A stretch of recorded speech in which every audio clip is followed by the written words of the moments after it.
Hello everyone, welcome to my YouTube channel. आज हम advertising का न्यू चैप्टर स्टार्ट कर रहे हैं और चैप्टर है आपके पास types of advertising.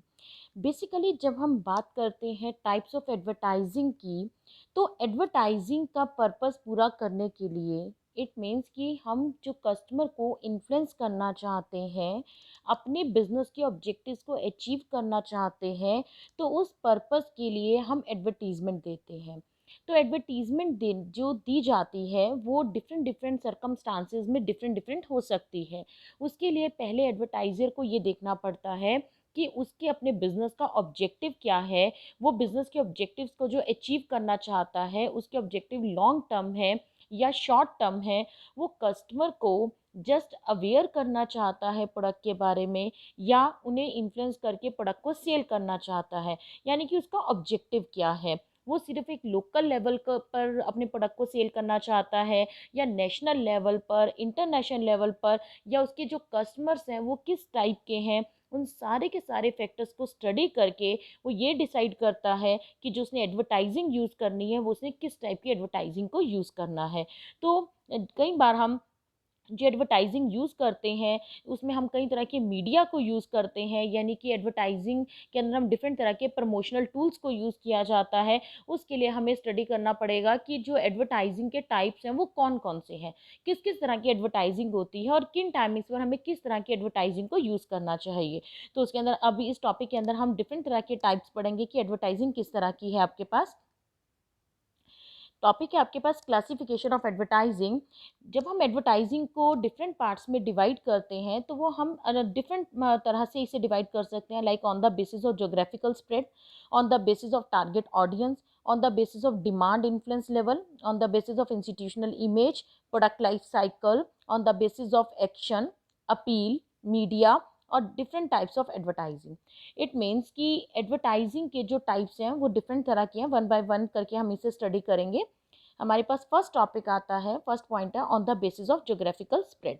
It means जब हम एडवर्टाइजिंग की बात करते हैं तो एडवर्टाइजिंग को ज्योग्राफिकल स्प्रेड के बेसिस पर हम तीन तरह से डिवाइड कर सकते हैं। First is local advertising, second is national advertising and third is international advertising.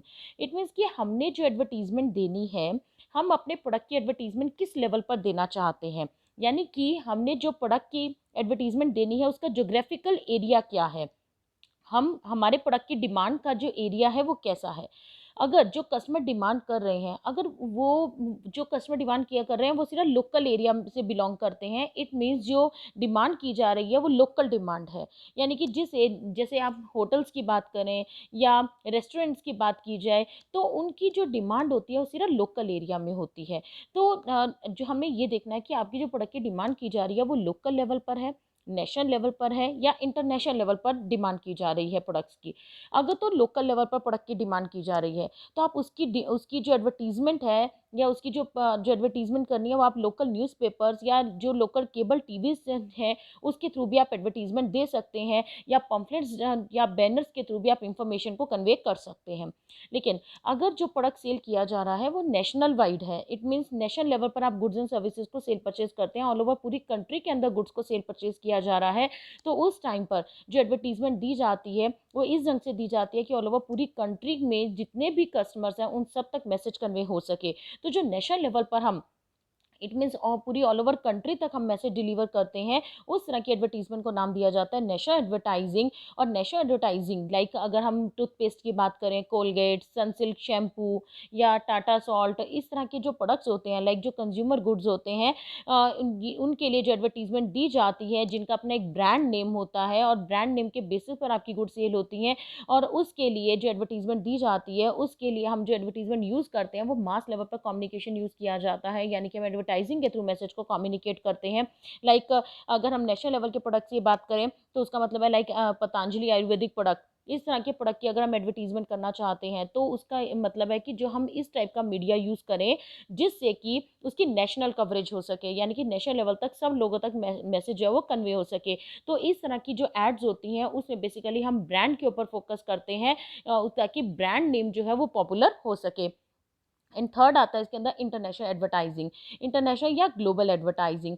Global advertising का मतलब है कि जब आपका जो बिजनेस है वो डिफरेंट कंट्रीज के अंदर सेल परचेज किया जाता है। लाइक अगर हम एमएनसीज की बात करें तो जो एमएनसीज हैं वो जो या लार्ज स्केल के जो प्रोड्यूसर्स होते हैं वो अपने प्रोडक्ट को सिर्फ एक कंट्री में नहीं सेल कर रहे बल्कि डिफरेंट डिफरेंट कंट्रीज के अंदर अपने प्रोडक्ट को सेल कर रहे हैं। तो उनका मेन पर्पज होता है कि उन जो कंपनी है, उनकी जो इंस्टीट्यूशन है, उसकी ब्रांड इमेज इंक्रीज हो, यानी कि उसकी गुडविल इंक्रीज होनी चाहिए। उनका जो प्रोडक्ट है, उनकी जो कंपनी का नाम है, उसका जो वो आपका फेमस होना चाहिए, यानी कि ब्रांड पॉपुलैरिटी होनी चाहिए, क्योंकि हमने अपने प्रोडक्ट को वर्ल्ड वाइड लेवल पर हमने सेल परचेज करना है। तो इसमें हमारा मेन पर्पज होता है कि हमारी कॉर्पोरेट की इमेज इंक्रीज हो। लाइक इंटरनेशनल कंपनीज के अंदर आपके आ जाते हैं like McDonald's, KFC, Pizza Hut या Apple iPhone, Sony, Philips, Coca Cola, LG, Sony. ये जो प्रोडक्ट्स हैं आपके पास, ये जितनी भी आपके पास मल्टीनेशनल कंपनीज हैं, ये जो अपना प्रोडक्ट सेल करती हैं, ये ग्लोबल लेवल पर सेल परचेज करती हैं।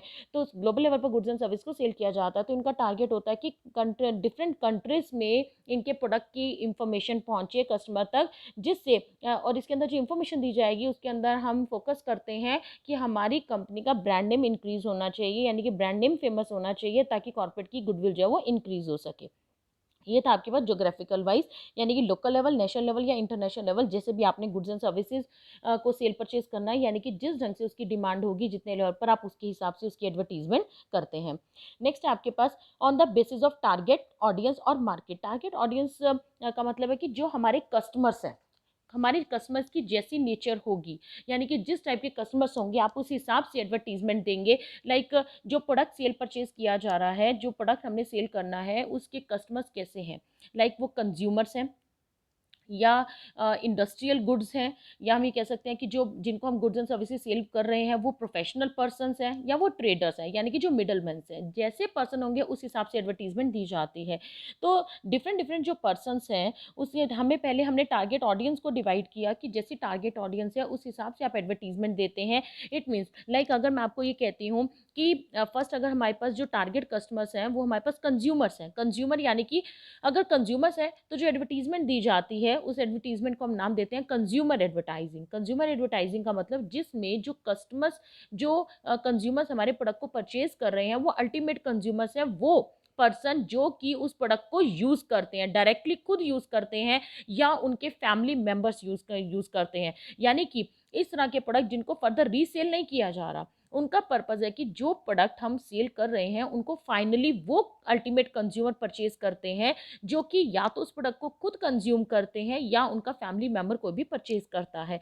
तो इसके अंदर हम फाइनल कस्टमर्स की बात कर रहे हैं, यानी कि उन अल्टीमेट कस्टमर की बात की जा रही है जो प्रोडक्ट को यूज़ कर रहे हैं। तो हमारा टारगेट है कि उनको इन्फ्लुएंस किया जाए, उन्हें परसुएट किया जाए, डायरेक्टली उन्हें प्रोडक्ट के बारे में सारी इंफॉर्मेशन प्रोवाइड की जाए। लाइक अगर हम बात करें जो आपके पास कंज्यूमर गुड्स आती है, टूथपेस्ट हो गया, शैम्पू, वॉशिंग पाउडर, इस तरह के जो प्रोडक्ट्स होते हैं इनकी एडवर्टीजमेंट जो दी जाती है वो उसके लिए मास मीडिया को यूज़ किया जाता है। लाइक मास मीडिया का मतलब अगर हम टीवी के थ्रू मैसेज को कम्युनिकेट करते हैं, न्यूज़पेपर्स के थ्रू, मैगजीन्स के थ्रू अगर मैसेज को कन्वे किया जाता है तो उससे मैक्सिमम टू मैक्सिमम कस्टमर तक हम रीच कर सकते हैं, मैक्सिमम टू मैक्सिमम कस्टमर तक इंफॉर्मेशन को ईजिली प्रोवाइड किया जा सकता है। इसमें इस तरह की एडवर्टाइजिंग के अंदर उसको एडवर्टाइजिंग को बहुत ज़्यादा अट्रैक्टिव बनाया जाता है, जिसके लिए आप किसी भी मॉडल को यूज़ कर सकते हैं जो कि अट्रैक्टिव मॉडल हो, जिसकी एक पर्सनैलिटी बहुत बढ़िया हो। ऐसे पर्सन्स को सिलेक्ट किया जाता है जो कि मैसेज को कम्युनिकेट करते हैं। इसके अंदर कोई टेक्निकल इन्फॉर्मेशन नहीं होती, इतनी सिंपल इन्फॉर्मेशन होती है कि कस्टमर को ईजिली समझ में आ जाती है।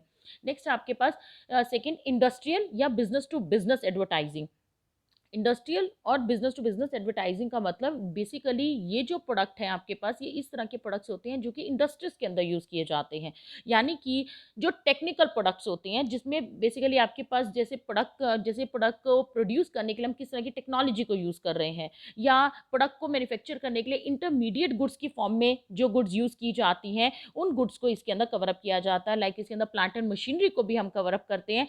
कि कहने का मतलब क्या है कि जो गुड्स एंड सर्विसेज जो आपकी टेक्निकल टाइप की गुड्स एंड सर्विसेज हैं, या जो गुड्स हम मैन्युफैक्चर कर रहे हैं उसके लिए इंटरमीडिएट गुड्स या रॉ मटेरियल की तरह जिन्हें यूज़ किया जाता है, उन गुड्स को हम इंडस्ट्रियल गुड्स का नाम देते हैं।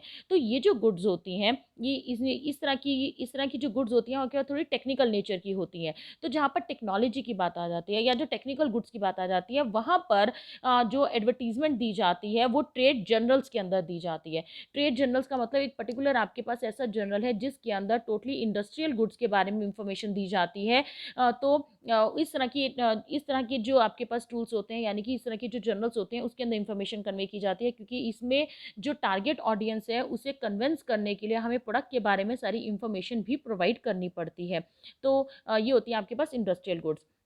नेक्स्ट है आपके पास प्रोफेशनल एडवर्टाइजिंग।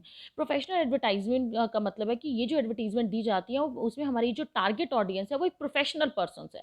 प्रोफेशनल पर्सन्स आपके डॉक्टर्स हो सकते हैं, टीचर्स हो सकते हैं, इंजीनियर्स हो सकते हैं, यानी कि प्रोफेशनल पर्सन्स हैं। और जो प्रोफेशनल पर्सन्स होते हैं उनको जो हमें इंफॉर्मेशन कन्वे कर रहे हैं उन्हें कन्वेंस करना थोड़ा टेक्निकल होता है। अगर हम उन्हें कन्वेंस करना चाहते हैं तो हमें किसी प्रोफेशनल एक्सपर्ट की हेल्प लेनी पड़ती है, क्योंकि ये जो प्रोफेशनल पर्सन्स होते हैं ये सिर्फ उन प्रोडक्ट को तभी बाय करते हैं जब कोई एक्सपर्ट पर्सन उन्हें सजेशंस देता है या उस प्रोडक्ट के बारे में आपको रिकमेंड करता है, देन वो प्रोडक्ट को परचेज करते हैं। फॉर एग्जांपल, अगर मैं टीचर्स के पॉइंट ऑफ व्यू से बात करती हूँ तो टीचर्स के पास कई टीचर्स किसी भी बुक को तब रिकमेंड करते हैं अगर कोई एक्सपर्ट पर्सन आपको उन बुक्स के बारे में इंफॉर्मेशन प्रोवाइड करता है, या डॉक्टर्स किसी भी मेडिसिन को रिकमेंड तब करते हैं जब उन्हें कोई प्रोफेशनल एडवाइज़र, यानी कि जो कोई भी प्रोफेशनल एक्सपर्ट है आपको उसके बारे में सारी इन्फॉर्मेशन प्रोवाइड करता है, या जहाँ पर उन्हें पूरी तरह से उस प्रोडक्ट के बारे में बता दिया जाता है, वो प्रॉपर्ली उनके साथ कंसल्ट करके देन उस प्रोडक्ट को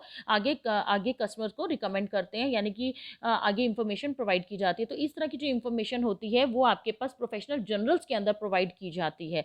नेक्स्ट आपके पास ट्रेडर एडवर्टाइजिंग। ट्रेडर एडवर्टाइजिंग का मतलब है कि ये जो एडवर्टीजमेंट होती है बेसिकली मिडलमैन्स के लिए या जो डिस्ट्रीब्यूटर्स होते हैं उनके लिए प्रोवाइड की जाती है।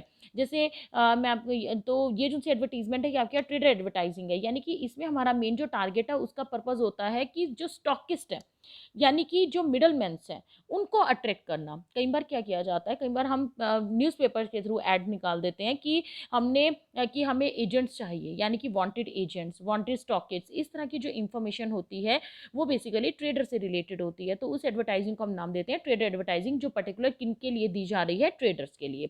यानी कि हमें ये देखना पड़ेगा कि हमारी जो टारगेट ऑडियंस है वो किस तरह की है। जैसी टारगेट ऑडियंस होगी उस हिसाब से आप मैसेज को डिलीवर करेंगे। इसके अंदर 4 स्टेप्स आ गए थे: कंज्यूमर, इंडस्ट्रियल, प्रोफेशनल और ट्रेडर्स। नेक्स्ट है आपके pass on the basis of demand influence level. Demand influence level का मतलब है कि जो डिमांड की जा रही है वो आपके पास 2 तरह की डिमांड होती है। एक होती है प्राइमरी डिमांड और सेकंड होती है आपके पास सिलेक्टिव डिमांड। तो प्राइमरी डिमांड एडवर्टाइजिंग का मतलब क्या होता है? Primary demand advertising is any advertising that promotes a product rather than a brand. It means कि जो प्राइमरी डिमांड होती है उसके लिए हम प्राइमरी एडवर्टीजमेंट देते हैं। प्राइमरी एडवर्टीजमेंट का मतलब इसमें हमारा टारगेट होता है कि प्रोडक्ट की डिमांड को इंक्रीज किया जाए। इसमें हम किसी ब्रांड के ऊपर फोकस नहीं कर रहे, कोई स्पेसिफिक ब्रांड की बात नहीं की जा रही, बल्कि हम इंटायर इंडस्ट्री के बारे में बात कर रहे हैं। यानी कि फॉर एग्जांपल, अगर एक नया प्रोडक्ट लॉन्च किया जाता है, मान लीजिए मैं ये कहती हूँ कि एक माइक्रोवेव फर्स्ट टाइम आया, लॉन्च किया गया, या कोई cell phone first time launch किए गए, तो लोगों को उन चीज़ों के बारे में नॉलेज नहीं है। वाटर प्यूरिफायर आया, नया इन्वेंट किया गया, लोगों को उस चीज़ के बारे में नॉलेज नहीं है। तो हमारा फर्स्ट टारगेट होता है प्राइमरी डिमांड को क्रिएट करना। प्राइमरी डिमांड को क्रिएट करने का मतलब कि लोगों को इन्फॉर्म किया जाए, लोगों को ये बताया जाए कि उस प्रोडक्ट के क्या यूजेस हैं या उस प्रोडक्ट के क्या बेनिफिट्स हैं। देन हमारा टारगेट किसी ब्रांड के ऊपर नहीं है, बल्कि हमारा टारगेट है कि कस्टमर को इन्फॉर्म करना, कस्टमर को बताना कि उस प्रोडक्ट के यूजेस क्या हैं या उस प्रोडक्ट के क्या क्या आपको बेनिफिट मिल सकते हैं। तो जो इस टाइप की एडवर्टीजमेंट दी जाती है उसे हम प्राइमरी डिमांड का नाम देते हैं। प्राइमरी डिमांड का मतलब कि हमारा जो टारगेट है वो हमारा टारगेट अवेयरनेस को क्रिएट करना है। तो उस एडवर्टीजमेंट को हम प्राइमरी डिमांड का नाम देते हैं, जिससे लोगों को पता चल सके कि वो प्रोडक्ट कैसा है। फॉर एग्जाम्पल, ऑर्गेनिक प्रोडक्ट्स के बारे में अगर एडवर्टीजमेंट दी जाती है तो लोगों को अवेयर करवाया जा रहा है कि जो ऑर्गेनिक प्रोडक्ट्स हैं उनको यूज़ करना चाहिए, वो आपके लिए ज़्यादा सेफ रहते हैं। तो इट मीन्स जो इस टाइप की जो एडवर्टीजमेंट होती है हम प्राइमरी एडवर्टीजमेंट का नाम देते हैं। नेक्स्ट है आपके पास selective demand. Selective demand advertising involves the placement of advertising message intended to persuade customers about the benefits of your specific brand. जब फर्स्ट टाइम एडवर्टीजमेंट दे दी गई, यानी कि जो हमने फर्स्ट टाइम लोगों को इन्फॉर्म कर दिया, लोगों को अवेयर कर दिया कि वो प्रोडक्ट कैसा है, उसे हमने नाम दिया था प्राइमरी डिमांड। सेकेंडरी डिमांड का मतलब है जब एक बार प्राइमरी डिमांड आपकी क्रिएट हो जाती है, यानी कि लोगों को उस प्रोडक्ट का जो यूज़ है वो उसके बारे में पता चल गया, यानी कि उस प्रोडक्ट के बेनिफिट के बारे में पता चल गया, तो नेक्स्ट स्टेप होता है उन्हें ब्रांड के हमारे जो प्रोडक्ट है उस स्पेसिफिक ब्रांड की तरफ परसुएट करना। इट मीन्स जो हमारा प्रोडक्ट है उस प्रोडक्ट की जो हमारी कंपनी का ब्रांड है उसके उसकी जो डिमांड है उसको इंक्रीज करना हमारा टारगेट होता है। यानी कि इसके अंदर जितने भी प्रोड्यूसर्स होते हैं उन सारे के सारे प्रोड्यूसर्स का मेन टारगेट है कि वो अपने अपने ब्रांड की पॉपुलैरिटी की तरफ फोकस करें, अपने अपने ब्रांड की सेल को इंक्रीज करने की तरफ फोकस करें। इसमें जो एडवर्टीजमेंट दी जाती है वो क्या सिलेक्टिव डिमांड होती है, यानी कि प्राइमरी डिमांड का नेक्स्ट स्टेप कि हम अपने प्रोडक्ट को अदर ब्रांड के से, यानी कि कॉम्पिटिटर के प्रोडक्ट से ज़्यादा सुपीरियर बताते हैं, कि जो कॉम्पिटिटिव का ब्रांड है उसके कंपैरिजन में जो हमारी कंपनी का ब्रांड है उसके अंदर कौन कौन सी एक्स्ट्रा फीचर्स हैं या वो प्रोडक्ट आपको क्या एक्स्ट्रा बेनिफिट दे सकता है, यानी कि हमारी कंपनी का जो ब्रांड है वो अदर जो कॉम्पिटिटिव ब्रांड है उससे ज़्यादा सुपीरियर है। तो जैसे इस ऐड में आपको बताया गया कि एक जो प्रोडक्ट है वो दूसरे प्रोडक्ट से किस तरह बेटर है, हमारे प्रोडक्ट में दूसरे अदर प्रोडक्ट की बजाय कौन कौन से बेनिफिट्स हैं उसके थ्रू इन्फ्लुएंस किया जा रहा है ताकि जो कस्टमर है वो हमारे प्रोडक्ट को परचेज करे।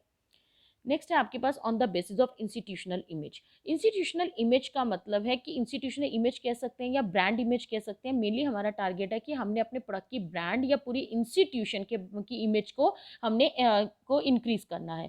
फर्स्ट आपके पास इंस्टीट्यूशनल इमेज। इंस्टीट्यूशनल इमेज का मतलब कि जो हमारी इंस्टीट्यूशन है उस इंस्टीट्यूशन की रेपुटेशन कैसी है।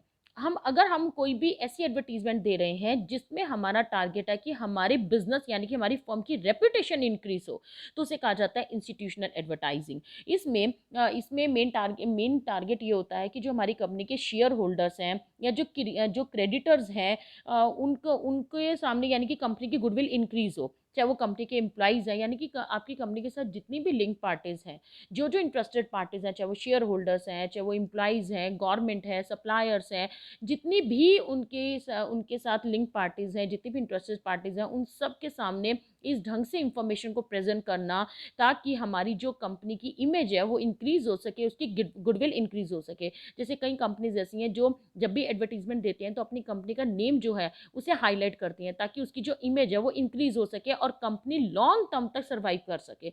लॉन्ग टर्म में यानी कि अगर कंपनी की गुडविल इंक्रीज हो जाएगी तो उससे लॉन्ग टर्म में आपको बेनिफिट मिल सकेगा, लॉन्ग टर्म तक आपकी जो प्रोडक्ट की सेल है वो इंक्रीज हो सकेगी। तो इस टाइप की जो एडवर्टीजमेंट होती है उसे हम किसका नाम देते हैं, इंस्टीट्यूशनल एडवर्टाइजिंग या corporate advertising. Like SAIL company की अगर लिमिटेड की बात की जाए, like Steel Authority of India Limited, वो तो जब भी एडवर्टीजमेंट देती है तो अपने प्रोडक्ट की एडवर्टीजमेंट के दौरान हमेशा अपनी कंपनी के नाम को यूज़ किया जाता है ताकि उस कंपनी का नाम जो है इमेज जो है वो इंक्रीज हो जाए और उसकी मार्केट में गुडविल इंक्रीज हो जाए।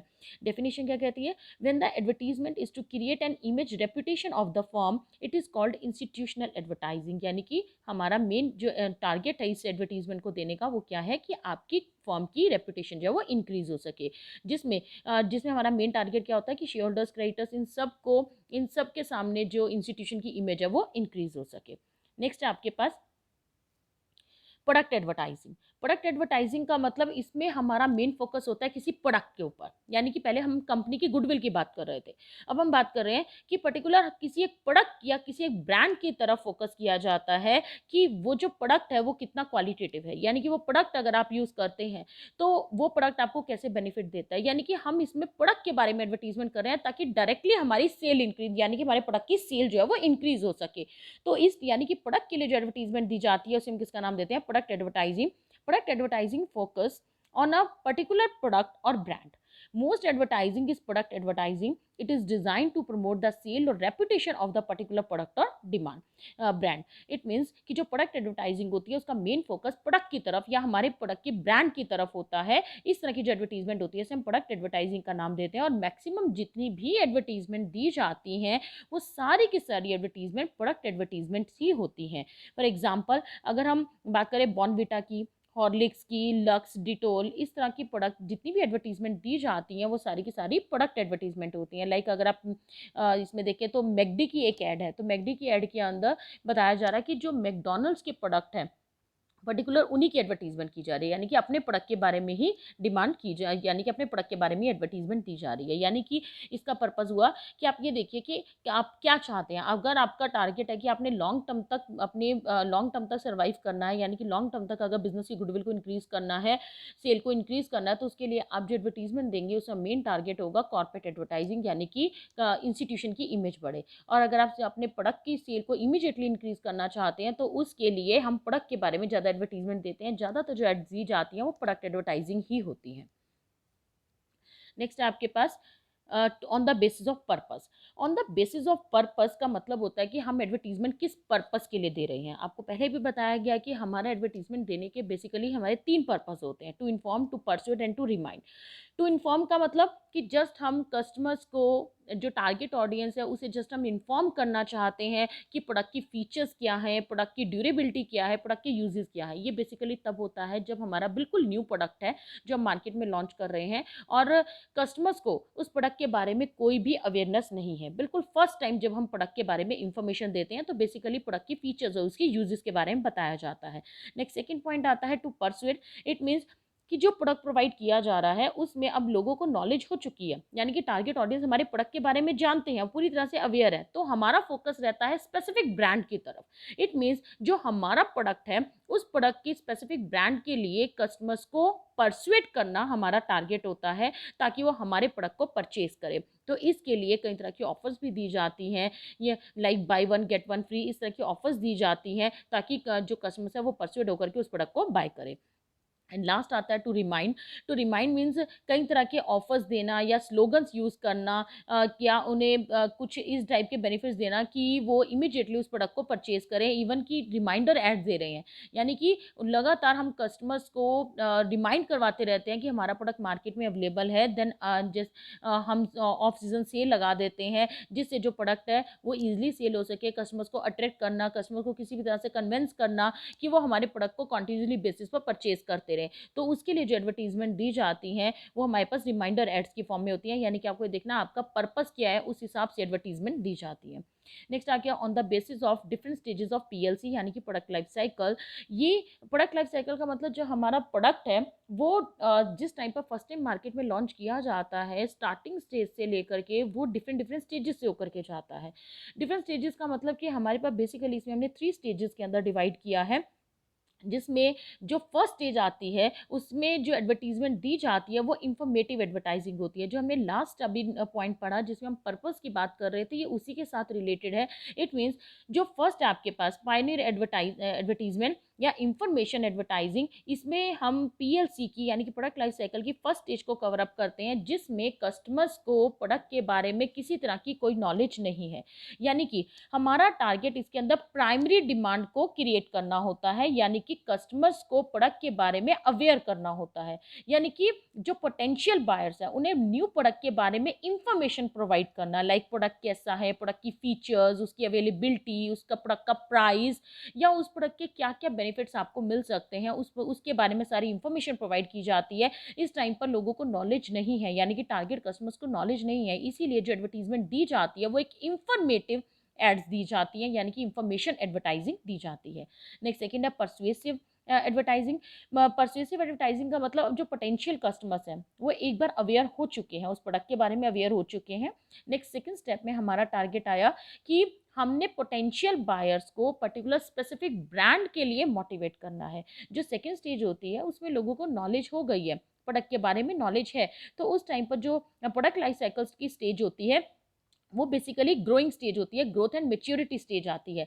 इसमें हम कस्टमर की जो कस्टमर को ब्रांड की तरफ अट्रैक्ट करते हैं ताकि वो परसुएड हो सके उस प्रोडक्ट को परचेज करें। इसमें इस स्टेज के अंदर हम कंपटीशन लेवल को भी बताते हैं, यानी कि हमारा जो प्रोडक्ट है वो इस टाइम पर जो हमारा प्रोडक्ट है वो कंपटीटर से किस तरह बेनिफिट है, क्योंकि मार्केट में बहुत ज़्यादा कंपटीशन इंक्रीज हो जाता है। तो हम एडवर्टीजमेंट देकर के अपने ब्रांड के बारे में, अपने ब्रांड की सिक्योरिटी के बारे में फोकस करना पड़ता है, यानी कि हमें बताना पड़ता है कि हमारा जो ब्रांड है वो कॉम्पिटिटर के प्रोडक्ट की बजाय, कॉम्पिटिटिव ऐड की बजाय कितना ज़्यादा बेटर है, कॉम्पिटिटर के प्रोडक्ट्स के बजाय हमारे प्रोडक्ट के अंदर कौन कौन सी एक्स्ट्रा फीचर्स हैं। तो हमारी इस सेकेंड स्टेज के अंदर हमारा टारगेट परसुएसिव होता है, यानी कि कस्टमर्स को मोटिवेट करने का होता है। एंड थर्ड आता है रिमाइंडर। रिमाइंडर एडवर्टाइजिंग का मतलब कि जब ग्रोथ और मेच्योरिटी स्टेज कवर हो जाती है, तो थर्ड स्टेज हमारे पास मेच्योरिटी के बाद डिक्लाइनिंग स्टेज आनी शुरू हो जाती है। डिक्लाइनिंग का मतलब जब मार्केट में कंपटीशन बहुत ज़्यादा बढ़ जाता है, बहुत ज़्यादा इंक्रीज हो जाता है, तो हमारे प्रोडक्ट की जो सेल है वो धीरे धीरे कम होनी शुरू हो जाती है। तो उन कस्टमर्स को दोबारा से रिमाइंड करवाने की ज़रूरत पड़ती है, यानी कि उन्हें रिकॉल करवाना पड़ता है कि हमारा प्रोडक्ट मार्केट में अवेलेबल है। तो उसके लिए टाइम टाइम पर प्रमोशनल एक्टिविटीज़ को यूज़ करना पड़ता है, कस्टमर्स को बार बार कन्विंस करना पड़ता है, ताकि जो जैसे ऑफ सीज़न है तब भी हमें एडवर्टीजमेंट देनी पड़ती है, ताकि कस्टमर्स को हम प्रोडक्ट के बारे में ये रिमाइंड रहे, और वो प्रोडक्ट की जो सेल है वो पूरा साल भर होती रहे, पूरे ईयरली आपका प्रोडक्ट सेल होता रहे। तो उसके लिए हमें ऑफ सीज़न के अंदर भी एडवर्टीजमेंट देनी पड़ती है, और इस एडवर्टाइजिंग का मेन पर्पज़ ये होता है कि कस्टमर्स को ब्रांड के बारे में बार बार आप रिमाइंड करवाते रहें। तो प्रोडक्ट लाइफ साइकिल की स्टेजेस के हिसाब से भी इंफॉर्मेशन की सिलेक्शन, कोई भी एडवर्टाइजिंग की सिलेक्शन की जाती है। नेक्स्ट है आपके pass on the basis of action. On the basis of action का मतलब है कि जो एडवर्टीजमेंट दी जा रही है, वो एडवर्टीजमेंट देने का आपका टारगेट क्या है। आप इमीडिएटली रिस्पॉन्स चाहते हैं या कुछ टाइम बाद आप रिस्पॉन्स चाहते हैं। अगर हम इमीडिएटली रिस्पॉन्स की बात करें तो उसे कहा जाता है direct response, direct action advertising या immediate response. It means an advertisement for the offer can result in more sale of a product. इसका मेन टारगेट ये होता है, ये जो एडवर्टीजमेंट दी जाती है इसमें मेनली टारगेट है कि जो हम इंफॉर्मेशन प्रोवाइड कर रहे हैं हमें उसका रिस्पॉन्स इमीडिएटली मिले, यानी कि हम कस्टमर्स की जो फीडबैक है वो इमीडिएटली चाहते हैं, कि हम ये चाहते हैं कि जो हम एडवर्टीजमेंट दे उसका इन्फ्लुएंस इमीडिएटली कस्टमर्स पर पड़े और कस्टमर इमीडिएटली उस प्रोडक्ट को बाय कर ले। इस तरह की एडवर्टीजमेंट के अंदर आप फ्री कूपन्स दे सकते हैं, फ्री किसी भी तरह का कोई गिफ्ट दे सकते हैं, यानी कि स्टॉक क्लियरेंस सेल लगा दी जाती है, तो जो शॉर्ट टर्म इंसेंटिव्स दिए जाते हैं वो, या कोई एक्स्ट्रा डिस्काउंट दिया जा रहा है, ये इस तरह की एड्स दी जाती हैं या इस तरह से एडवर्टीजमेंट की जाती है, ताकि इमीडिएटली कोई ना कोई एक्शन और इमीडिएटली जो कस्टमर्स हैं वो प्रोडक्ट को बाय करें। लेकिन ये जो एडवर्टीजमेंट दी जाती है इसका बेनिफिट आपको सिर्फ शॉर्ट टर्म में ही मिल सकता है, लॉन्ग टर्म तक नहीं, क्योंकि शॉर्ट टर्म के लिए आपने एक बेनिफिट दिया, देन कस्टमर इन्फ्लुएंस हुए और उन्होंने प्रोडक्ट को बाय कर लिया। लेकिन अगर आप लॉन्ग टर्म तक बेनिफिट अर्न करना चाहते हैं तो हमारी जो एडवर्टाइजिंग यूज़ होती है वो होती है इनडायरेक्ट रिस्पॉन्स एडवर्टाइजिंग होती है। इनडायरेक्ट का मतलब कि इसमें कंपनी इमीडिएटली रिस्पॉन्स नहीं मांग रही, कंपनी ये चाहती है कि उसकी कंपनी की ब्रांड इमेज इंक्रीज हो, कंपनी की लॉन्ग टर्म तक सेल इंक्रीज हो। तो इसमें जो एडवर्टीजमेंट दी जाती है उसका मेन टारगेट है लॉन्ग टर्म तक बेनिफिट अर्न करना, लॉन्ग टर्म में सेल और प्रॉफिट को इंक्रीज करना। इसमें हम शॉर्ट टर्म की तरफ इतना फोकस नहीं करते, उसमें हमारा मेन टारगेट लॉन्ग टर्म की तरफ ही होता है। इसमें जो एडवर्टीजमेंट दी जाती है उसमें ज़्यादातर ब्रांड की तरफ फोकस किया जाता है, ब्रांड की इमेज कैसे इंक्रीज हो सकती है, ब्रांड की फेमिलियरिटी या ब्रांड पॉपुलर कैसे हो सकता है, कॉर्पोरेट की इमेज कैसे इंक्रीज हो सकती है। इस तरह की जो एडवर्टीजमेंट्स यूज़ की जाती हैं उन्हें हम कहते हैं इनडायरेक्ट रिस्पॉन्स। लेकिन इसका बेनिफिट हमें इमीडिएटली नहीं मिलता, इसका बेनिफिट हमें लॉन्ग टर्म तक मिलता है। नेक्स्ट है आपके pass on the basis of appeal. On the basis of appeal का मतलब कि आप ये देखिए कि आपके कस्टमर्स कैसे हैं, वो इमोशनल नेचर के हैं या रैशनल नेचर के हैं। हम अगर वो पर्सन इमोशनल नेचर के हैं तो जो एडवर्टीजमेंट दी जाती है उसमें हम कई तरह के जो एड्स के लिए वर्ड यूज़ करते हैं, वर्ड्स यूज़ करते हैं, उसके लिए हमें ये देखना पड़ता है कि उसका जो इफेक्ट पड़े वो पर्सनल फीलिंग्स के ऊपर पड़े। हमारी जो टारगेट ऑडियंस है, अगर वो टारगेट ऑडियंस हमारी बहुत इमोशनल नेचर की है तो उस टाइम पर जो एड्स दी जाती हैं वो ज़्यादातर एड्स आपके पास होती हैं like cosmetic, soft drink, fashionable products. इस तरह की जो प्रोडक्ट के लिए जो एडवर्टीजमेंट दी जाती हैं वो बेसिकली इमोशनल एडवर्टाइजिंग दी जाती हैं। हम ये कहते हैं कि इस तरह की एडवर्टीजमेंट के लिए आप किसी फिल्म स्टार को यूज़ कर सकते हैं जो कि आपके प्रोडक्ट के बारे में एडवर्टीजमेंट दे रहा है। जैसे एग्जांपल के तौर पर जॉनसन एंड जॉनसन कंपनी में एक एडवर्टीजमेंट दी जाती है जिसमें आपकी जो साइकोलॉजिकल या सोशल नीड्स हैं उनको पूरा किया जाता है। उसमें आपको एक इमोशनल फीलिंग को क्रिएट किया जाता है जिसके अंदर हैप्पीनेस, अफेक्शन या कंफर्ट या लव, इस तरह की फीलिंग्स इसके अंदर क्रिएट होती हैं, उस तरह की अपील्स को हम यूज़ करते हैं। वो अपील्स आपके पास इमोशनल अपील्स होती हैं, यानी कि जो ऑडियंस है, टारगेट ऑडियंस है, उसको प्रोडक्ट परचेज़ करने के लिए हम परsuade कर रहे हैं, लेकिन इस ढंग से उन्हें इन्फ्लुएंस किया जा रहा है, इस ढंग से उन्हें मोटिवेट किया जा रहा है कि इमोशनली वो पर्सन उस प्रोडक्ट को परचेज़ करे। नेक्स्ट है रैशनल एडवर्टाइजिंग। रैशनल एडवर्टाइजिंग का मतलब होता है जिसमें हम रैशनली इंफॉर्मेशन को कन्वे कर रहे हैं। इट मीन्स जो रैशनल एडवर्टाइजिंग होती है उसके अंदर हम प्रोडक्ट की कंटेंट्स क्या है, प्रोडक्ट की फीचर्स, या वो कैसा प्रोडक्ट है, वो क्वालिटी वाइज कैसा है, हम क्वालिटी के ऊपर मेन फोकस करते हैं। तो जब हमारा फोकस कंटेंट्स या फीचर्स, टेक्स्ट या क्वालिटी पर मेन फोकस रहता है तो उस एडवर्टीजमेंट को हम रैशनल एडवर्टीजमेंट का नाम देते हैं। यानी कि ये तब ज़्यादा रिक्वायर्ड होता है जिस टाइम पर जो हमारे कस्टमर्स हैं वो आपके रैशनल नेचर के होते हैं। तो आपको ये देखना है कि जो कस्टमर्स हैं वो किस तरह के हैं, इमोशनल नेचर के हैं या रैशनल नेचर के हैं। जैसे हमारे कस्टमर्स होंगे, जैसा उनका नेचर होगा, उसकी उसी हिसाब से आप उसी अपील को यूज़ करेंगे, इमोशनल या रैशनल। नेक्स्ट आपके pass on the basis of media. On the basis of media का मतलब जो एडवर्टीजमेंट दी जाती है, तो एडवर्टीजमेंट आप किसी भी मीडिया को यूज़ करके आप एडवर्टीजमेंट दे सकते हैं, like print media, electronic media, online media, audio advertising या video advertising, audio visual advertising. आप जो मीडिया चाहें वैसे आप मीडिया को यूज़ कर सकते हैं, जैसे चाहे आप उस ढंग से आप एडवर्टीजमेंट दे सकते हैं। अगर आप रिटर्न की बात करें तो न्यूज़पेपर को यूज़ किया, न्यूज़पेपर या जर्नल्स को यूज़ किया जा सकता है। इलेक्ट्रॉनिकली आप टेलीविज़न या रेडियो के थ्रू एडवर्टीजमेंट दे सकते हैं। यानी कि आप ऑडियो विजुअल दोनों को भी यूज़ कर सकते हैं। डिपेंड करता है कि हमारे कस्टमर्स कैसे हैं। जैसे हमारे कस्टमर्स होंगे या जैसा हमारे पास बजट होगा, यानी कि हमारा जो फाइनेंस है, जितना फाइनेंस हमारे पास अवेलेबल है, जो हम एडवर्टीजमेंट पर खर्च करना चाहते हैं, जितने फंड्स होंगे हमारे पास, हम उस हिसाब से मीडिया को यूज़ करते हैं। आप इनमें से कोई भी मीडिया को यूज़ कर सकते हैं। नेक्स्ट है आपके पास कि ये तो हमारे पास अलग अलग बेसिस के हिसाब से मीडिया बने। इसके अलावा भी कुछ टाइप्स होते हैं जो एडवर्टाइजिंग आपके पास एडवर्टाइजिंग यूज़ की जाती है, जिसमें आपके पास क्लासिफाइड एडवर्टाइजिंग आती है। क्लासिफाइड एडवर्टाइजिंग आपके पास क्या होती है, जैसे अगर आप एडवर्टीजमेंट दे रहे हैं तो एडवर्टीजमेंट देने के लिए उसका किसी भी एक पर्टिकुलर एक प्लेस होता है जहाँ पर सारी उसी टाइप की एडवर्टीजमेंट दी जाती हैं। Like classified advertising refers to such ads as are placed under specific or particular headings in newspapers and magazines। like newspaper या मैगजीन्स के अंदर जो एडवर्टीजमेंट्स दी जाती हैं उसमें एक अलग से एक सेक्शन बना होता है जिसे हम क्लासिफाइड एडवर्टाइजिंग का नाम देते हैं। जैसे अगर आप नोट करें तो आपके पास एडवर्टाइजिंग बताई जा रही है, लाइक आपके यहाँ क्लासिफाइड एडवर्टाइजिंग है कि इसके अंदर जो एडवर्टाइजिंग दी जा रही है उसके अंदर अलग से कॉलम्स बने हुए होते हैं, अलग से उसके हेडिंग्स होते हैं, लाइक प्रॉपर्टी फॉर सेल या टेंडर नोटिस। इस तरह की जो एडवर्टाइजिंग दी जाती है उसे हम क्लासिफाइड एडवर्टाइजिंग का नाम देते हैं, जिसके अंदर आपके पास अलग अलग से एक पेज होता है और अलग अलग एक पर्टिकुलर टॉपिक से रिलेटेड आपको इन्फॉर्मेशन दी जाती है। नेक्स्ट है आपके पास सोशल एडवर्टाइजिंग। सोशल एडवर्टाइजिंग का मतलब होता है कि जो टारगेट ऑडियंस है उस तक जो आपके पास सोशल इश्यूज़ हैं उनके बारे में इंफॉर्मेशन दी जाए। सोशल इश्यूज़ का मतलब जो आपके पास लोगों को उसके बारे में अवेयर करवाया जाए, लाइक गर्ल एजुकेशन के बारे में, आई डोनेशन, ब्लड डोनेशन, इस तरह की जो इंफॉर्मेशन प्रोवाइड की जाती है जिसका पर्पज़ सोसाइटी को अवेयर करने का होता है। तो वो जो एडवर्टीजमेंट होती है उसे हम किसका नाम देते हैं, सोशल एडवर्टाइजिंग।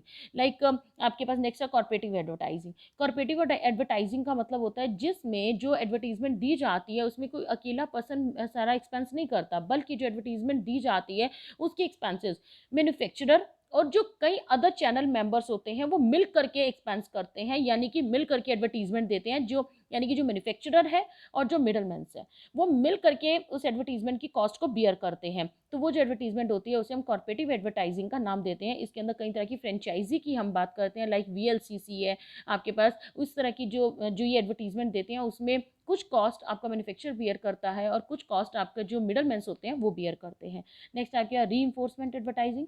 रीइंफोर्समेंट एडवर्टाइजिंग का मतलब रिकॉल करवाना, यानी कि कस्टमर्स को इतना ज़्यादा उन्हें रिलाई करवा देना कि वो जो डिसीज़न ले रहे हैं प्रोडक्ट के लिए वो बिल्कुल करेक्ट डिसीज़न ले रहे हैं, और अगर आप उस प्रोडक्ट को बाय करते हैं देन उन्हें मैक्सिमम टू मैक्सिमम सेटिस्फेक्शन मिलेगी। यानी कि अपनी कंपनी की ब्रांड इमेज को इंक्रीज़ करने का हमारा मेन टारगेट होता है। इसके लिए हम उन कस्टमर्स को जो हमारे यूज़र्स पहले से हैं, यानी कि जो हमारे प्रोडक्ट को पहले से परचेज़ कर रहे हैं, उनको दोबारा से रिकॉल करवाया जाता है। उन्हें इस तरह की एड्स दी जाती हैं ताकि वो हमारी कंपनी के साथ जुड़े रहें और उन्हें बार बार रिमाइंड करवाना कि वो फ्यूचर में भी हमारे प्रोडक्ट को ही परचेज़ करते रहें।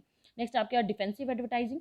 डिफेंसिव एडवर्टाइजिंग आपके पास वो एडवर्टाइजिंग होती है जिसमें हमारा टारगेट होता है कॉम्पिटिटिव की जो एडवर्टाइजिंग है उससे अपने प्रोडक्ट को प्रोटेक्ट करना। इट मीन्स जो एडवर्टीजमेंट दी जा रही है उसमें कॉम्पिटिटर ने जो एडवर्टीजमेंट दी है उसके इफेक्ट को, उसकी एडवर्टीजमेंट के इफेक्ट को कम करना हमारा मेन टारगेट होता है कि उसका इफेक्ट हमारे मार्केट शेयर पर कम पड़े, जिससे हमारा जो मार्केट शेयर है, हमारे प्रोडक्ट का जो मार्केट शेयर है वो आपका मेंटेन रह सके, इवन कि हम उसको अपने शेयर को और ज़्यादा इंक्रीज भी कर सकें। यानी कि डिफेंसिव एडवर्टाइजिंग बेसिकली इसीलिए दी जाती है ताकि हम कंपटीशन को ईजिली फेस कर सकें। नेक्स्ट है आपके पास सर्विस एडवर्टाइजिंग। सर्विस एडवर्टाइजिंग का मतलब होता है जिसके अंदर सर्विसेज प्रोवाइड कर रहे हैं, सर्विसेज पर्टिकुलर सर्विसेज दे रहे हैं, उसके लिए एडवर्टीजमेंट दी जा रही है, तो उन एडवर्टाइजिंग को हम नाम देते हैं सर्विस एडवर्टाइजिंग।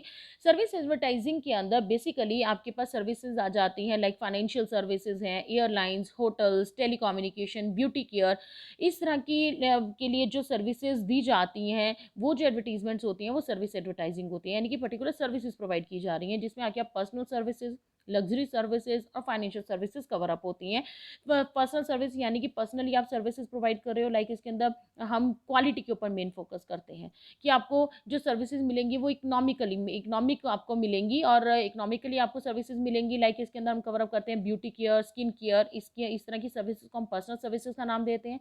लग्जरी सर्विसेज आ जाती हैं जिसके अंदर आपके पास होटल्स की सर्विसेज आ जाती हैं, यानी कि hotels, tour and travel agencies, यानी कि लग्जरी प्रोडक्ट, लग्जरी जो सर्विसेज आती हैं वो, या फाइनेंशियल सर्विसेज आती हैं जिसमें हम शेयर्स, डिबेंचर्स को सेल करते हैं, या इंश्योरेंस कंपनीज हैं, बैंक्स हैं, जिसमें आपको ये बताया जाता है कि आपको टैक्स से क्या बेनिफिट मिलेगा, आपके फंड्स जो है वो सेफ कैसे रहेंगे, यानी कि फाइनेंस से रिलेटेड जो सर्विसेज दी जाती हैं ये सारी की सारी क्या सर्विस एडवर्टाइजिंग के अंदर कवर अप होती हैं। तो इन सर्विसेज को हम सर्विस एडवर्टाइजिंग का नाम देते हैं। नेक्स्ट है आपके पास in film advertising. In film advertising का मतलब है, आपको पता है कि आज के टाइम में लोग एंटरटेनमेंट के लिए फिल्म्स देखते हैं, यानी कि उनके लिए फिल्म्स जो है वो मेन सोर्स बन चुका है। तो इसमें जो एडवर्टीजमेंट दी जाती है उसमें हम प्रोडक्ट या ब्रांड को किसी फिल्म की बैकग्राउंड की में प्रेजेंट करते हैं। लाइक आपके पास बागबान मूवी में अमिताभ बच्चन ने ICICI बैंक की फर्म में जो एज एन एम्प्लॉई उसके अंदर शो ऑफ किया गया, यानी कि एक तरह से उसके अंदर हम उस बैंक की एडवर्टीजमेंट दे रहे हैं, उसको पब्लिसाइज किया जा रहा है। इसी तरह कोई मिल गया मूवी के अंदर ऋतिक रोशन ने बॉर्नविटा के ऊपर मेन फोकस किया है, यानी कि वो कहीं ना कहीं अपने प्रोडक्ट की एक एडवर्टीजमेंट दे रहे हैं ताकि उनके प्रोडक्ट की जो पॉपुलैरिटी है वो इंक्रीज हो सके और लोग जल्दी से उसके ऊपर रिलाई कर सके, यानी कि उसकी पॉपुलैरिटी को, अब उस प्रोडक्ट की पॉपुलैरिटी को इंक्रीज करने के लिए इस तरह की एडवर्टीजमेंट दी जाती है। नेक्स्ट आ गया बेट एडवर्टाइजिंग। बेट एडवर्टाइजिंग का मतलब होता है कि इसमें हमारा टारगेट होता है कि कस्टमर्स को कोई लालच दिया जाए। कहने का मतलब उन्हें किसी भी तरह से हम इन्फ्लुएंस कर रहे हैं कि उन्हें जैसे कोई ऑफर दी जा रही है, लाइक उन्हें क्वालिटी जो है वो रीजनेबल प्राइसेस के ऊपर बेस्ट टू बेस्ट क्वालिटी में प्रोवाइड किया जाए, लेकिन कुछ इस ढंग से ऑफर दिए जाएं कि कस्टमर अट्रैक्ट हो आपकी शॉप पर आने के लिए, और आपके यानी कि उन्हें लो प्राइजेस का बेनिफिट दिया जाए कि उन्हें कम प्राइजेस पर बेटर क्वालिटी का प्रोडक्ट मिलेगा। तो इस टाइप की जो एडवर्टीजमेंट दी जाती हैं वो उसे हम किसका नाम देते हैं, बेट एडवर्टाइजिंग, ताकि वो हमारे आउटलेट तक, रिटेल आउटलेट तक आए और प्रोडक्ट के बारे में इंफॉर्मेशन गेन करें। नेक्स्ट है आपके पास in flight advertising. In flight advertising का मतलब कि आज के टाइम में एयरलाइंस के में की जितनी ज़्यादा डेवलपमेंट होती चली जा रही है उसमें आपके पास इन फ्लाइट एडवर्टाइजिंग का भी जो स्कोप है वो इंक्रीज होता चला जा रहा है। यानी कि जब आप ट्रैवलिंग करते हैं, इट मीन्स जब आप एयरलाइंस के थ्रू ट्रैवल कर रहे हैं तो उसमें वहाँ पर आपको उसमें कई तरह की मैगजीन्स प्रोवाइड की जाती हैं। उन एडवर्टीजमेंट्स वो जो मैगजीन्स प्रोवाइड की जाती हैं उसके अंदर अपने पैसेंजर्स को फ्री ऑफ कॉस्ट वो प्रोवाइड करवाते हैं, और उसके अंदर अपनी फ़्लाइट्स की सारी एडवर्टीजमेंट दी जाती हैं, सारी की सारी इंफॉर्मेशन प्रोवाइड की जाती है। उसका मेन टारगेट ये होता है कि उन्हें यानी कि कंपटीशन को फेस कर सके, और उन्हें ये बताया जाता है कि उनके जो प्रोडक्ट हैं वो ज़्यादा प्रीमियम क्वालिटी के हैं, और उस टाइम पर जो वो फ्री बैठे हुए हैं उस टाइम पर वो उन एड्स को पढ़ते हैं और उन्हें उनकी फ़्लाइट्स के बारे में सारी की सारी इन्फॉर्मेशन मिल जाती है। तो फ़्लाइट्स की पर्टिकुलर फ़्लाइट्स के पर्पज़ के लिए, यानी कि उनकी सेल को इंक्रीज़ करने के लिए जो एडवर्टीजमेंट दी जाती है उसे हम इन फ्लाइट एडवर्टाइजिंग का नाम देते हैं। नेक्स्ट है आपके पास ऑनलाइन एडवर्टाइजिंग। ऑनलाइन एडवर्टाइजिंग आपको पता है आज के टाइम में बहुत ज़्यादा फेमस हो चुकी है। ऑनलाइन एडवर्टाइजिंग का मतलब कि आपको, यानी कि एडवर्टीजमेंट हम ऑनलाइन दे रहे हैं, लाइक naukri.com, shaadi.com, इस टाइप की जो साइट्स बनी हुई हैं, वर्ल्ड वाइड वेब पेजेस बने हुए हैं, इसके थ्रू जो इन्फॉर्मेशन प्रोवाइड की जाती है, प्रोडक्ट के बारे में एडवर्टीजमेंट दी जाती है, उसे हम ऑनलाइन एडवर्टाइजिंग का नाम देते हैं। नेक्स्ट आ गया पॉलिटिकल एडवर्टाइजिंग। पॉलिटिकल एडवर्टाइजिंग भी आपके पास इंडिया के पॉइंट ऑफ व्यू से बिल्कुल कॉमन है, क्योंकि इंडिया में आपको पता है कि हर एक पॉलिटिकल पार्टी जो है वो एडवर्टीजमेंट देती है, और वो अदर कॉम्पिटिटर पॉलिटिकल पार्टी के साथ हमारे यानी कि कंपैरिजन में बताया जाता है कि हमारी पॉलिटिकल पार्टी जो है वो आपको किस तरह की सर्विसेज देगी, आपको फ्यूचर में क्या क्या बेनिफिट मिलेगा, ताकि हम ज़्यादा से ज़्यादा वोटर्स को अट्रैक्ट कर सकें। और जो अपोजिट पार्टीज होती हैं उनके वीक पॉइंट को बताया जाता है, और अपनी अपनी पार्टी की, अपनी पॉलिटिकल पार्टी के जो पॉजिटिव पॉइंट्स होते हैं उनको ज़्यादा हाईलाइट किया जाता है। तो पॉलिटिकल पर्पस के लिए जो एडवर्टीजमेंट दी जाती है उसे हम पॉलिटिकल एडवर्टाइजिंग का नाम देते हैं।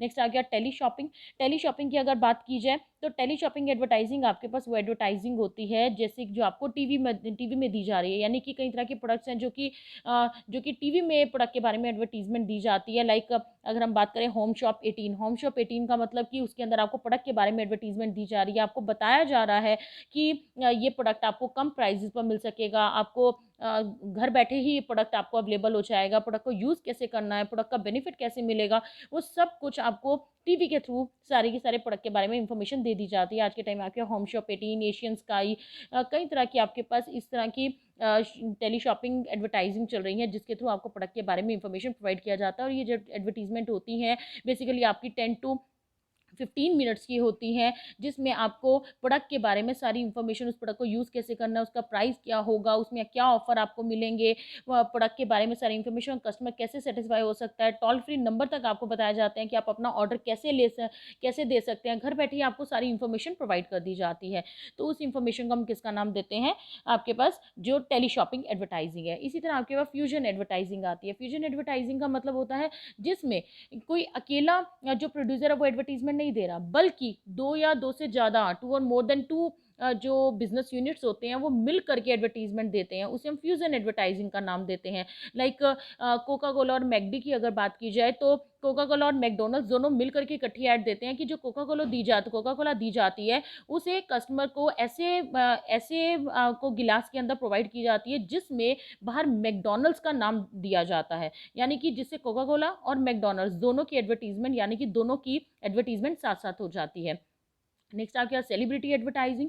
सेलिब्रिटी एडवर्टाइजिंग का मतलब होता है जिसमें कोई ब्रांड एम्बेसडर है जो कि इंफॉर्मेशन प्रोवाइड करता है, जिसकी मार्केट में एक बहुत अच्छी पॉपुलैरिटी है, एक फेमस मॉडल या फेमस टीवी स्टार के थ्रू या कोई क्रिकेटर के थ्रू आप इंफॉर्मेशन प्रोवाइड करते हैं। जितनी बेटर उसकी गुडविल होगी उतनी ही आपकी जो प्रोडक्ट की है वो गुडविल भी और ज़्यादा इंक्रीज होती चली जाती है। इसी तरह आप कई बार एडवर्टीजमेंट इन्वायरमेंट को पोल्यूट ना हो इस टाइप की एडवर्टीजमेंट देते हैं, जिससे आपका इन्वायरमेंट पोल्यूट ना हो, तो वो ग्रीन एडवर्टाइजिंग के अंदर कवर अप हो जाती हैं। या शॉक एडवर्टाइजिंग दी जाती हैं। शॉक एडवर्टाइजिंग का मतलब कि इस ढंग से एडवर्टीजमेंट देना कि जो एक शॉकिंग न्यूज़ की तरह होती है। तो लाइक इसमें आप ये कह सकते हैं कि जैसे कैंसर सोसाइटी ऑफ इंडिया ने एक एडवर्टीजमेंट दी जिसमें बताया गया कि जो लोग सुसाइड कर लेते हैं, जो सुसाइड करते हैं, कोई अलग अलग वे से सुसाइड की जाती है, कोई जंप कर लेता है रिवर में, कोई पर्सन अलग अलग वे से सुसाइड कर लेता है, तो उसमें से एक जरिया आपके पास ट्राई स्मोकिंग का भी है, यानी कि उसके अंदर हाईलाइट किया जाता है ट्राई स्मोकिंग की। ट्राई स्मोकिंग का मतलब स्मोकिंग, एक शौक दिया जा रहा है कि आप स्मोक को ट्राई कीजिए, यानी कि वो एक इस टाइप की एडवर्टीजमेंट है जिसमें आपको मैसेज दिया जा रहा है कि अगर आप स्मोक करेंगे तो उससे कैंसर हो सकता है, और कैंसर होता है, और कैंसर होने से पर्सन की डेथ भी हो सकती है, डेथ हो जाती है। तो यानी कि उसके अंदर एक शॉकिंग न्यूज़ दी जा रही है, शॉकिंग एडवर्टीजमेंट दी जा रही है। तो इस टाइप की एडवर्टीजमेंट दी जाती है, यानी कि जो भी एडवर्टीजमेंट दी जाती है हर एक एडवर्टाइजिंग का अपना एक पर्पज़ है। कहीं पर प्रोडक्ट को सेल करना, प्रोडक्ट की सेल को इंक्रीज़ करना, उन्हें इन्फ्लुएंस करना या मोटिवेट करना, या या अपनी कंपनी की गुडविल को इंक्रीज करना हमारा टारगेट हो सकता है। तो हमें ये देखना पड़ेगा कि हम बेसिकली किस पर्पस के लिए एडवर्टीजमेंट देना चाहते हैं। जिस पर्पस के लिए एडवर्टीजमेंट देना चाहते हैं उस पर्पस के हिसाब से ही हम डिसाइड करते हैं कि हमने किस एडवर्टाइजिंग को यूज़ करना है। जैसे हमारे बिजनेस की रिक्वायरमेंट होगी या जैसे टारगेट ऑडियंस होगी, जैसा हमारे बिजनेस का पर्पस होगा, उस हिसाब से एडवर्टाइजिंग को यूज़ किया जाता है। यहाँ तक था आपके पास टाइप्स ऑफ एडवर्टाइजिंग। यहाँ तक हमारा टॉपिक जो है वो कंप्लीट हो जाता है। Thank you.